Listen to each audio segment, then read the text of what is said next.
स्वागत है आपका एमएसपी द लर्निंग एकेडमी के यूट्यूब प्लेटफॉर्म पर।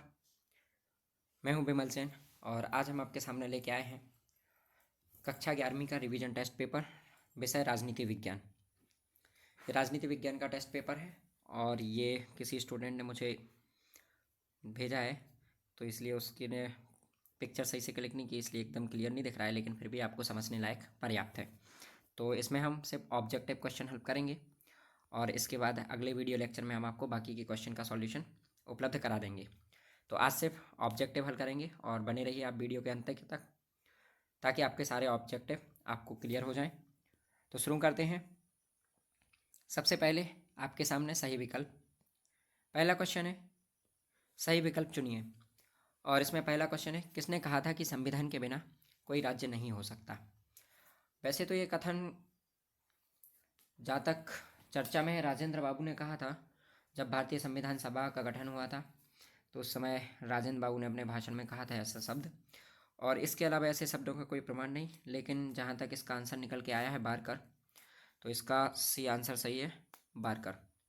बाकी अगर कोई डाउट हो तो देख लेना और कमेंट बॉक्स में बता देना। फिर सेकंड क्वेश्चन है, संविधान सभा ने किस दिनांक को अपना कार्य आरंभ किया। तो जैसा कि आप सब जानते हैं कि भारत 200 साल ब्रिटिशों का उपनिवेश से गुलाम रहा है और उसके बाद दिसंबर 1946 में हमने संविधान सभा का गठन किया था।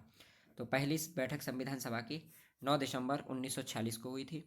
उसके बाद दूसरी बैठक 11 दिसंबर 1946 को हुई थी। उसके बाद तीसरी बैठक 13 दिसंबर 1946 को हुई थी। इस तरीके से प्रथम 3 बैठकें हुई थी संविधान सभा की। तो पहली बैठक 9 दिसंबर 1946 को, तो इसका सही आंसर होगा 9 दिसंबर 1946। उसके बाद तीसरा क्वेश्चन है, राष्ट्रपति की संकटकालीन शक्तियां किस देश के संविधान से ली गई हैं।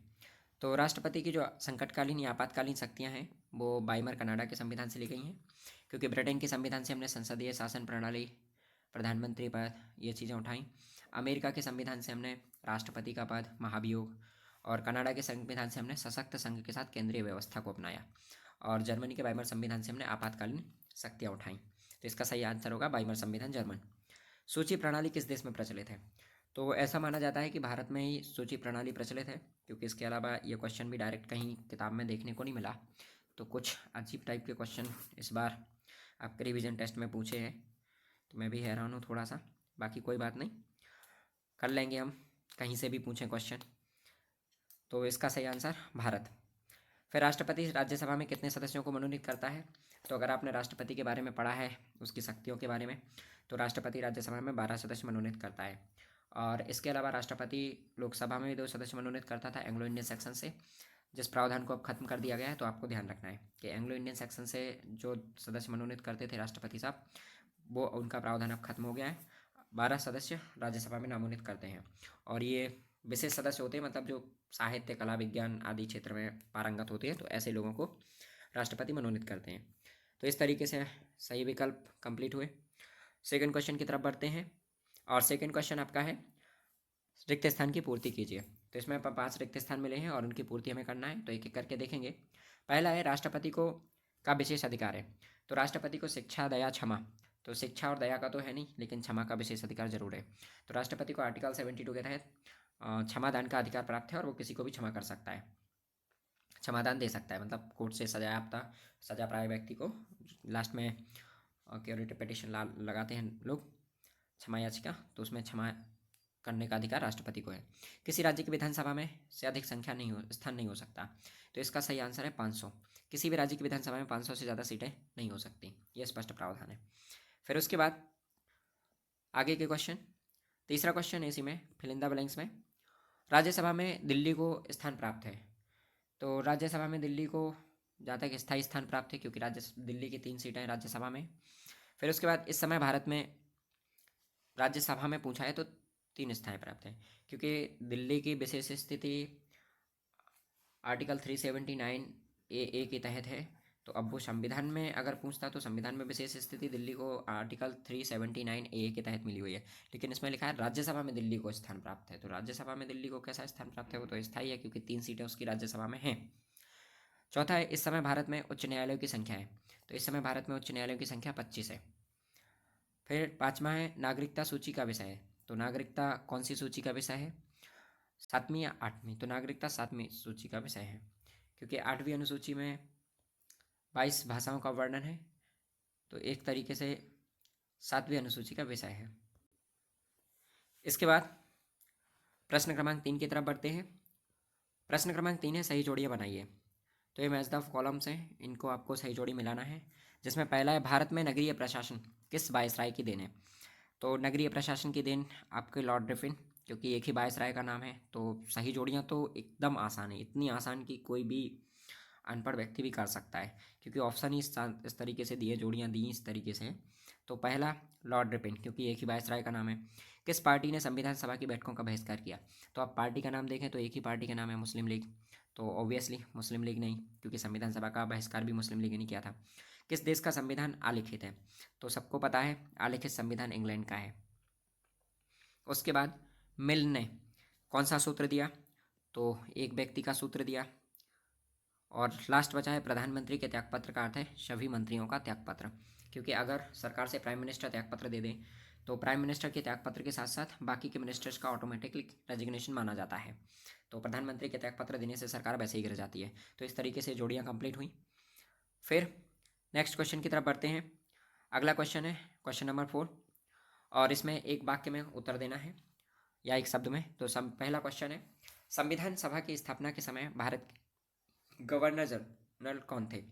तो संविधान की सभा की जब स्थापना हुई उस समय गवर्नर जनरल कौन थे, ये हमें बताना है।